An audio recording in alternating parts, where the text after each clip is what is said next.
here with Malam Nasir El-Rufai to file an application to enforce his fundamental rights. As we're all aware, the Kaduna House of Assembly set up an ad hoc committee to investigate loan and other activities of the former administration. A lot of witnesses were called, and they did hearing and they admitted a lot of documents. But strangely, Malam Nasir El-Rufai, who apparently was the target of the investigative committee, was never invited. The law is very clear. Everybody deserves to be given a hearing. The right to fair hearing is a natural right that inheres into every human being. Malam Nasir El-Rufai was a lot of allegations were made against him. He was not given a hearing at all. As a law-abiding citizen who believes in the rule of law and who believes that when there are infractions, you need to approach the court, he's here today before the Federal Court to enforce his right that every infraction they alleged, he was not given an opportunity to state his own side of the story. And the law is clear about it. Any proceeding, be it court or quasi-tribunal, that he didn't give the parties concerned a hearing, the whole proceeding is void ab initio. And that's why we're here. All right, so good morning, Laolu. Thank you for coming on. Good morning. There's certainly a lot going on, a lot more behind the scenes about all of these things that is not probably out there in the public. Who would have thought that, you know, both parties would be going at each other? And so for you, what do you think is going on? Well, I mean, just like you said, quite a lot of dimensions to this story. The first one that I would like to say is that El-Rufai is in trouble, clearly. And the second thing is that, so this idea of people unpicking and imposing their successors, after all, it's not something that really guarantees whatever it is that those people want to have. And then the other thing to say is that, look, the man has a right to fair hearing, and he should get it. But back to my first point, if you see El-Rufai going to court, so clearly all the pretensions that, this is not a big deal, he can get over it. Now, this is the clearest indication that he himself knows that there is I would say a clear attempt to bring him to reduce his political weight and cause him a bit of trouble. That for this to be going on, it suggests that of course there's a build-up, but we don't know. We can't exactly place what could they have been, when, what are they trying to, because something. It might not just be, well, maybe largely reducing, as you said, what is political, whatever they want to do. And then politicians being who they are, they're always planning for the next. Yeah. So they feel some persons may be a challenge to me, look, I'd rather just, but the tricky thing about all of this, when they are being picked, they play along. Yeah. They seem to be, oh yeah, this is good. Because usually there are several people who, if they had left them to, they might not have gotten that ticket. Absolutely. They had agreements, different governors before their successors or predecessors. Both of them usually have agreements. And then at the last minute, when they get into office, you see a lot of them change. There are many who also had that agreement today, and it's working, who are current governors. Right, true. But some are not working. True. So some of them may tell you, it's not that it's inherently bad, because in some cases it might have worked. But of course, we can't get 100%. Yeah. Well, I think what we should try to get out of all of this is the enlargement of the democratic space. To say that, look, let us have a proper internal party democracy where candidates who go for public office go through the right process, not an imposition, not a situation where if I'm governor, I will be the one to pick the government. And I have to say this, I think it's President Olusegun Obasanjo that really made this a big problem. And that's why, in spite of all of his credits, we have to continue to remind him that he is responsible for some of the poor political leadership that we see being exhibited in this country. There's a reason why there's a political party. Look, I mean, we've had political leaders in this country, the kinds of Sadana, the kind of Obafemi Awolowo, they didn't do stuff like this.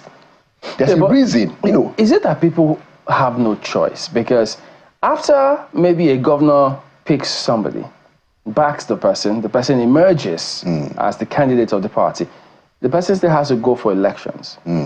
So the person goes for elections and wins. But at different stages, there are options for the people. Yeah. So is it a question of weak electorate? Well, what? We have to understand the role that internal party democracy plays in the whole idea of representative democracy. We can't have a democracy if we don't have effective political party system. It's as simple as that. It starts from the party. Even where you have one party state, it is still the party. The way and manner they run political parties in Nigeria these days, especially since 2003 or thereabout, up to now, clearly shows that it's not about the party, it's about the person that has emerged as president or has emerged as governor, and they call the shots. You're right. It still comes down to the electorate. But you have a dominant party, you have a ruling party, and for the most part, it's whoever is the candidate of the ruling party that is the front runner. Yes, of course, we've had situations where people vote. I mean, look at what happened in 2015. Jonathan lost the election and stuff. So we've seen a few. But for the most part, we are dealing with a situation where governors and presidents are becoming dictators. They are becoming dictatorial. Is it that the people are getting weaker? The electorate are getting weaker? No, the party system is what is getting weaker. The electorate, by the time you present a candidate, it's really almost a done deal. Yeah, but if you're a ruling party in a state, right, and the party comes up with a candidate, you have other candidates in other political parties. So is it the electorate cannot say, well, we've seen how you chose this person, you back the person is your candidate. We will now tell you that no, we don't like how your internal democracy went by voting against your candidate. Well, the thing is that the matter doesn't rise to that level for the people, because the people really wouldn't pay too much attention to that. They would rather look at, okay, which party has the record. Isn't that a problem if we don't recognize that? No, well, you have to scale it. You have to scale it. So if a party, if for instance, Rufai is deemed to have done very well, an APC governor in Kaduna, controls a lot of the levers there, the chances of the candidate of APC winning are clearer. I mean, they're better than any other party, which is what happened in the election. So I'm not saying that the people shouldn't take more interest, but I'm just saying that, look, it's almost a fait accompli. By the time the parties determine who the candidate is, it's almost a fait accompli. And that is why we need to keep talking about party democracy. There must be internal democracy in the parties.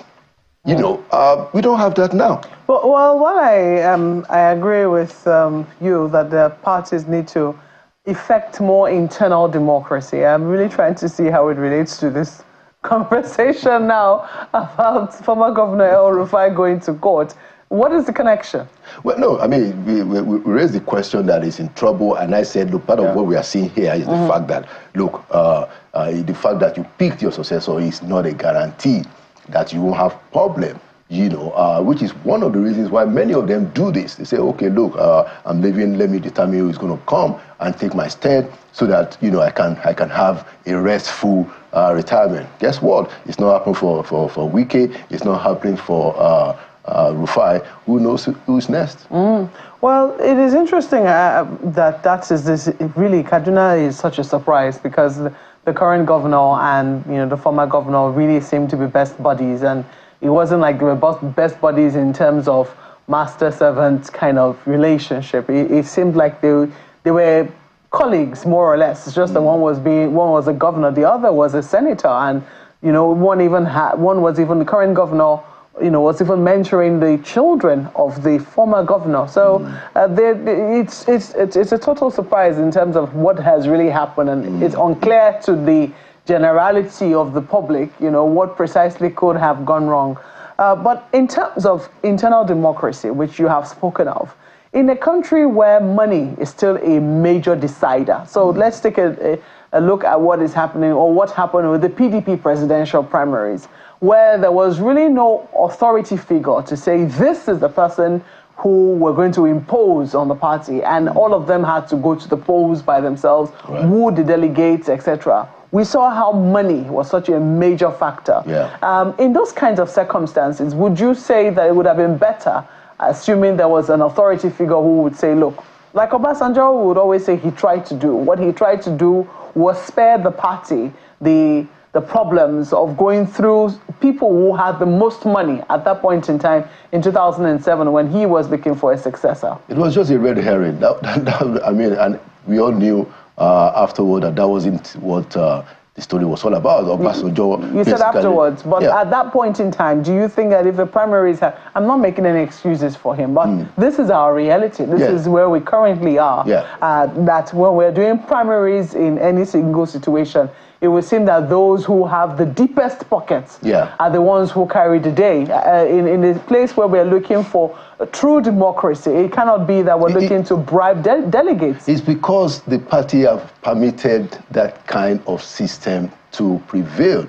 And it goes back to the same point, because who we throw in, who has the biggest pocket? It's the guy that is in government, that is still the governor or the president. Government funds, public funds. Yeah, you know, so it still goes back to that idea. And the responsibility is on the political leaders. Look, I mean, I'm sorry to bring this in. Tomorrow, I'm talking with Adogbe on Inside Sources. And one of the things that he said to me that was quite shocking was that when he was in the cabinet of Shagari, anytime Adisa Kinoye, the party chairman, calls a meeting, even though FEC is going on, the president will stop FEC to go and pick the call. That is when the political parties were really the real things. People run on the platform of the political parties, and then they get there, they become authoritarian, they become dictatorial. We have to deal with that problem, and that is what has caused El-Rufai this challenge that he has to deal with. To your point, you know, Ubasani and Rufai were very close. As a matter of fact, we know that Rufai brought Ubasani to deal with Shehu Sani. You know the story. It was his preference, you know. So you wouldn't expect this kind of thing to happen. But the lesson is this. So don't ever think that you got it all covered. Let's do the property. Let the parties be the parties. We ran on the platform of the party. In fact, the Supreme Court has ruled in the case of Amechi, you know, that it's actually the party. You remember how Amechi became governor? You know, it said, well, if PDP won, even though he wasn't the one on the ticket, since the ticket belonged to him in the primaries, he should be the governor. So it's really about the party, but the party system has been completely messed up. You know, when that generation speak about certain things, I wonder what to make of it, because this is the same generation that they went to school on scholarship in this country. They schooled in different parts of the world. The Naira was very strong. They had all kinds of scholarship. The country was working for them. Many of them are largely still in power today. And so if they can't get certain things right, they don't want to quit. That reminds me of Kenya. For instance, I mean, when we speak about the people got their voices heard. It is. Big time. The president had to backtrack and withdraw the finance bill. So suddenly lessons for Nigerian young folks to say, all the people here to say, look, it's not over. In fact, it wasn't even Uhuru for Mr. Ruto. Exactly. And I think that we also have that potential under this administration. I've said this before, you know, whenever I get the opportunity. This is our clearest chance to enlarge the democratic space under a president such as Tinubu. I'm telling you, it's the best chance that we have. You know, so he doesn't have any military baggage. He's not known to be a dictator, not known, you know, and he will most likely, you know, and then comparably Jonathan too, he will most likely, you know, go the way of the people if the point is well made, clearly, you know, and that was what happened in Kenya. I think the guy saw it. I mean, he made a very interesting speech and said that, look, this is the reason why we needed to raise this kind of money. You know, we reduced it because of the protest, but we need the money. We have a debt situation. We have to increase our revenue and everything. And after I said that, but because you guys don't want it done this way, guess what? We are pulling back. Anytime the people speak, and they speak effectively, the leadership has no option. The problem that we have is that a lot of the protests that we have, that we've had in the past, except NSAS. Most of them are just sponsored. The political interest, we raise 1 point here, the counter will come, and so we lose the power, the potency of the efficacy of the people's voice. What has happened in Kenya is that the people have shown that their voice is strong, and the leaders couldn't resist it.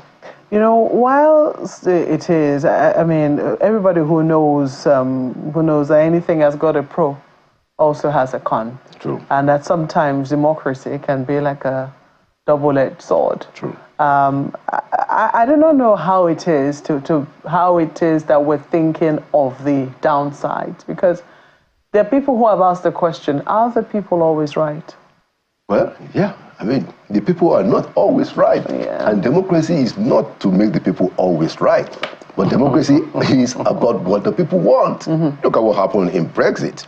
Look, I mean, everybody now basically knows that Brexit was a bad idea. Error, you know. But hey, that's what the leaders proposed to the people, and they got their imagination captured, and then see where we are today. It's the same thing that happened in this country in 2015. You know, people wanted change, and we saw in President Buhari, this is the one that captures the change. Hey, where are we today? But the point is that, so we've learned lessons, we've seen what was done wrong, and then we can go forward. So yeah, people will not always be right, and that's why you have a constitution. So the constitution is there to guide even the people. It shows the limitation of the people, it shows the limitation of the leaders, and it shows the aspiration of a nation. Well, I'm sure Ayo have questions for you. Ayo. Well, thank you, Mokwe. We're still talking about the people, but this time around, it's about this outbreak of cholera. It would seem like government officials again are, literally saying that the reason we're having the kind of outbreak that we're having is because of the people. I mean, some indiscipline on our parts, environmental issues, contaminated water, generally environmental indiscipline and all of that. So that's on the one hand, the place of the people. But then one also asks, one also wonders, I mean, you are in the media as well. Do you completely agree, given that over the years, people perhaps had actually gotten used to the fact that there are local government environmental officers who come around from time to time?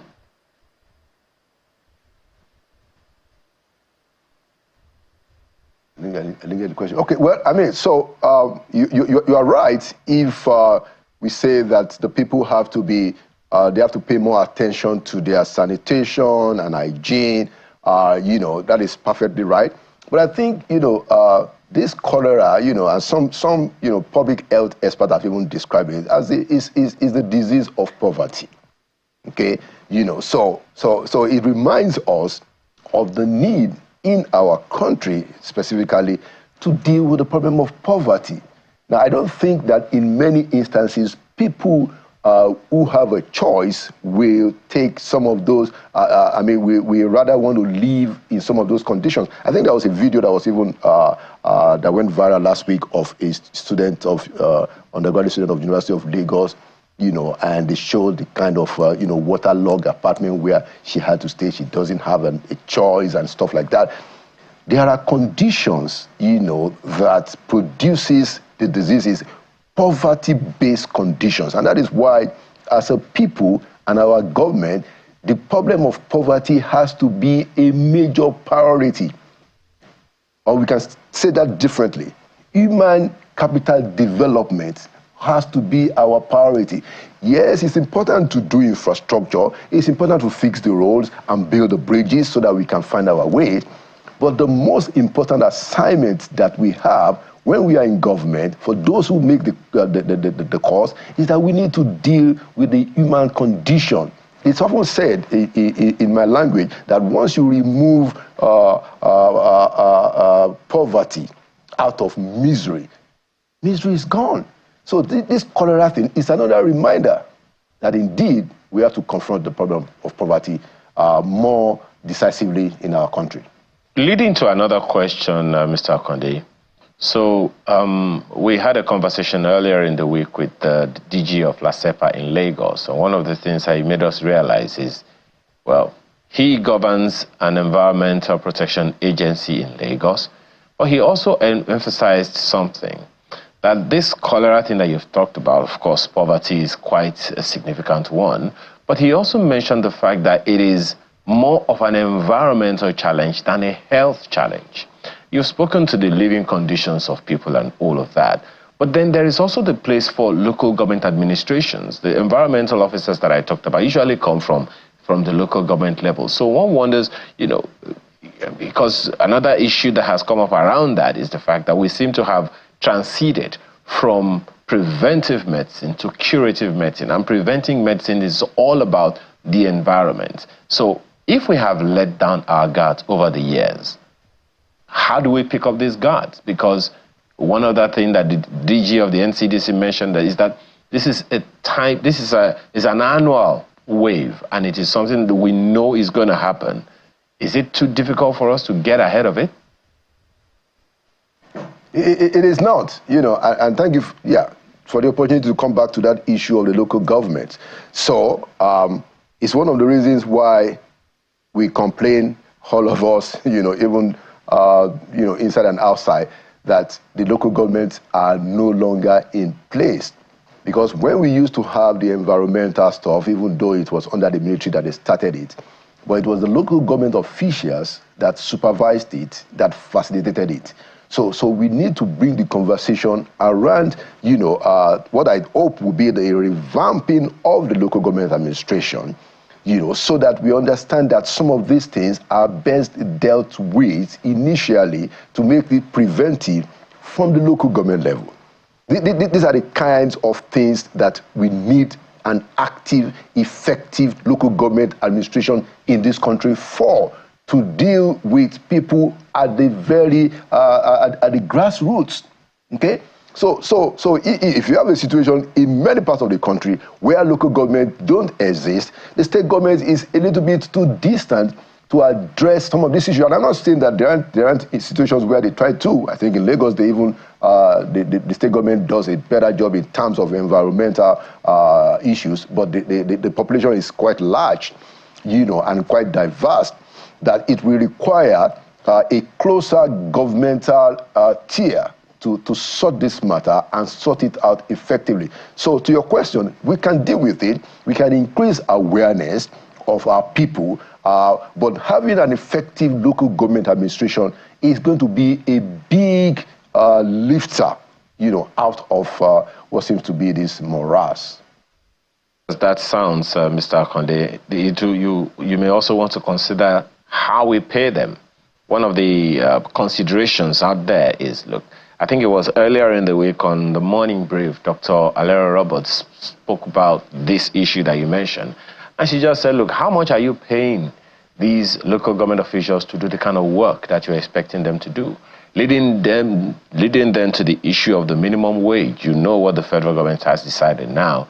Look, we need to have better consultations with governors on this matter. So the memo for the minimum wage has been suspended for now, withdrawn from consideration at the FEC level. What do you make of that? What kind of what are your expectations?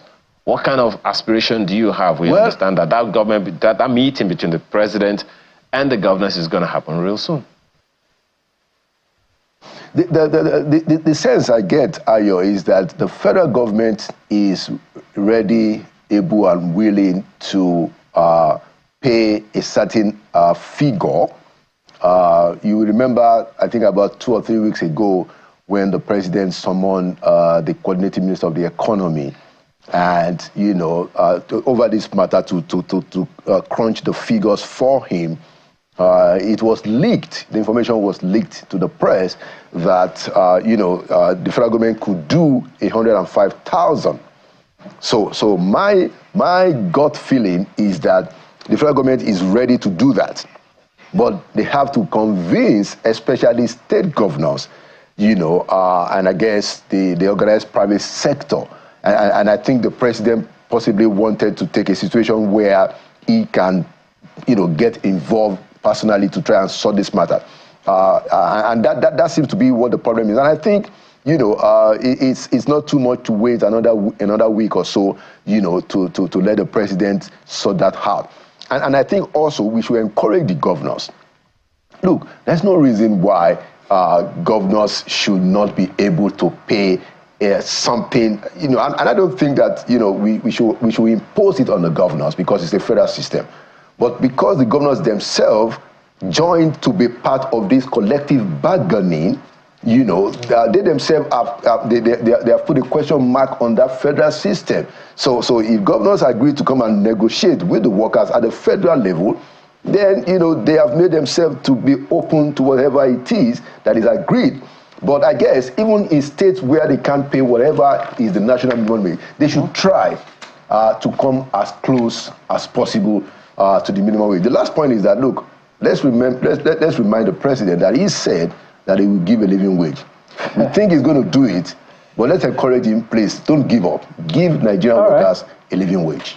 Laolu, Akande, thank you for coming on this morning. We've got some messages. This is coming from Yomi D411. He says, an important part of showing leadership is to be more committed to speaking honestly than receiving the approval of others.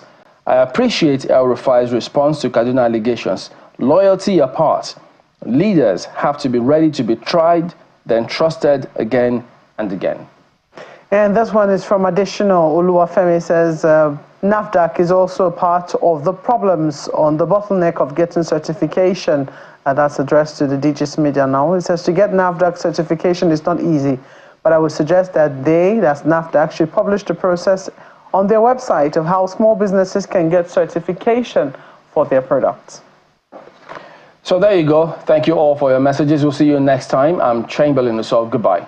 Thank you for watching. I'm Maokpe Ogun Yusuf. And I'm Ayo Makine. Have a wonderful day.